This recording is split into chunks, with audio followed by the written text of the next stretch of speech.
భారతీయ జనతా పార్టీకి ఒకప్పుడు పెద్ద శత్రువు ప్రశాంత్ కిషోర్. అయిపోయింది దాని పని అని ప్రచారం చేసుకొచ్చాడు. కాలం ఆయన్నే మార్చింది. భారతీయ జనతా పార్టీ అతని ఒత్తిళ్ళకి తలవగ్గల. అతను కాంగ్రెస్ పార్టీకి దగ్గర కావడం కోసం నెంబర్ 2 కావాలని కోరాడు. ముఖ్యమంత్రి అభ్యర్థులు ఎవరుండాలో, పార్లమెంట్ అభ్యర్థులు ఎవరుండాలో, అసెంబ్లీ అభ్యర్థులు ఎవరుండాలో బిజినెస్ మెన్లో మహేష్ బాబు లాగా తనే డిసైడ్ చేయాలనుకున్నాడు.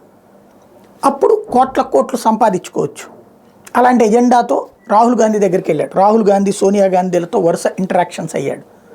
ఆ టైంలో వాళ్ళకి దగ్గర కావడం కోసం భారతీయ జనతా పార్టీ గురించి విషం చిమ్మాడు. అయిపోయింది బీజేపీ పరిస్థితి, హిందుత్వ ఎజెండాకి కాలం చెల్లింది, ప్రజల్లో విరక్తి వచ్చేసింది, విద్యావంతులు చిరాకు పడుతున్నారు, ఆర్థిక పరిస్థితులు చిరాకు పెడుతున్నాయి, ఇట్లాంటివి చాలా చెప్పుకొచ్చాడు. సీన్ కట్ చేస్తే కాంగ్రెస్ పార్టీ రాహుల్ గాంధీ ఆయన కోరికలకి అంగీకరించలేదు. తన పార్టీ చెప్పినట్టు నడుచుకుంటానంటే నడుచుకోమన్నాడు. ఏదో పదవిస్తానన్నాడు. అబ్బాయి అట్లా కాదనేసి వ్యతిరేకించి బయటకు వచ్చేశాడు. కాంగ్రెస్కి నాకు సంబంధం లేదని ప్రకటించాడు.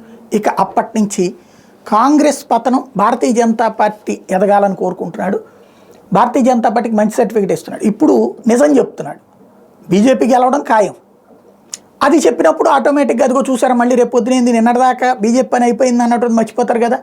ఇప్పుడు కాంగ్రెస్ పార్టీ గెలుస్తుందని చెప్పింది మర్చిపోతారు కదా. ఇప్పుడైతే మరి జనానికి కరెక్ట్ టైంలో రానున్న లోక్సభ ఎన్నికల్లో బీజేపీ విజయావకాశాల మీద మాట్లాడుతూ 300కు పైగా సీట్ల విజయం సాధిస్తుందన్నాడు. ముఖ్యంగా దక్షిణ తూర్పు భారతంలో కమలదళం మెరుగైన ఫలితాలు సాధిస్తుందన్నాడు. తెలంగాణలో బీజేపీ తొలి లేదా ద్వితీయ స్థానంలో నిలవచ్చంటూ ప్రశాంత్ కిషోర్ అంచనా వేశాడు. ఒరిస్సాలోనైతే బీజేపీ నెంబర్ 1గా నిలుస్తుంది. నా అంచనా ప్రకారం పశ్చిమ బెంగాల్లోనూ అత్యధిక సీట్లు సాధిస్తుంది. తమిళనాడులోనూ ఆ పార్టీ ఓట్ల శాతం 2 అంకెలకు చేరుకుంటుందని చెప్పుకొచ్చారు. అయితే 370 సీట్లు సాధించడం కష్టమని చెప్పుకొచ్చారు. ఇక చాలా ఏళ్ల నుండి దక్షిణాది మీద బీజేపీ దృష్టి పెట్టింది. మోడీ, అమిత్ షాతో పాటు ఆ పార్టీ అగ్రశ్రేణి నేతలంతా రాష్ట్రాల్లో పర్యటిస్తున్నారు. గత 5 ఏళ్లలో తమిళనాడుకు రాహుల్ లేదా సోనియా ఎన్నిసార్లు వచ్చారు, మోడీ ఎన్ని పర్యాయాలు పర్యటించారో పోల్చి చూడండి. ఉత్తరప్రదేశ్, బీహార్, మధ్యప్రదేశ్లో ఎన్నికల యుద్ధం జరుగుతుంటే విపక్షాలు మణిపూర్, మేఘాలయలో పర్యటిస్తున్నాయి. అలాంటప్పుడు విజయం ఎలా సాధ్యం అంటూ ప్రశ్నించారు.